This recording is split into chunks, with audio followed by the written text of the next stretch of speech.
આજરોજ CBSE board દ્વારા ધોરણ 12ની પરીક્ષાનું પરિણામ જાહેર કરાયું છે।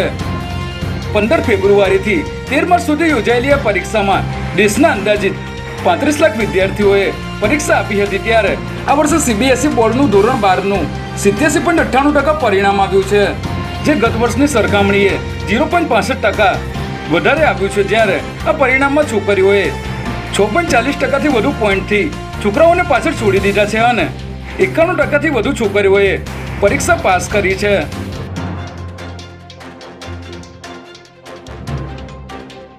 અમદાવાદની શાળાઓ બાદ હવે અમદાવાદ એરપોર્ટને બોમ્બથી ઉડાવી દેવાની ધમકી મળતા સઘન ચેકિંગ હાથ ધરાયું હતું, જેમાં ગતરોજ બપોરના સમયે કોઈ અજાણ્યા ઈમેલ આઈડી પરથી અમદાવાદ એરપોર્ટને બોમ્બથી ઉડાવી દેવાની ધમકી મળી હતી, જેને પગલે એરપોર્ટ ઓથોરિટી દ્વારા ગ્રાઉન્ડ સ્ટાફ અને એરલાઇન સ્ટાફને તમામ મુસાફરોનું સઘન ચેકિંગ કરવાની કડક સૂચના આપવામાં આવી હતી અને તપાસ દરમિયાન કંઈ વધાજનક મળી આવ્યું ન હતું। ત્યારે હાલ અમદાવાદ એરપોર્ટ પર CISF દ્વારા સતત પેટ્રોલિંગ કરવામાં આવી રહ્યું છે।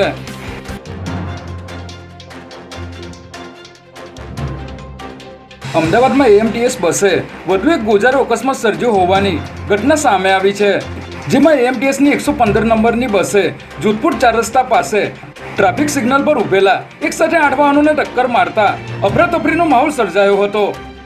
અકસ્માત અંગેની જાણ થતાં એમ્બ્યુલન્સ અને પોલીસની ટીમ ઘટના સ્થળે પહોંચી હતી અને ઈજાગ્રસ્ત લોકોને હોસ્પિટલ ખસેડાયા હતા, જ્યારે એક વ્યક્તિની હાલત ગંભીર હોવાનું જાણવા મળી રહ્યું છે।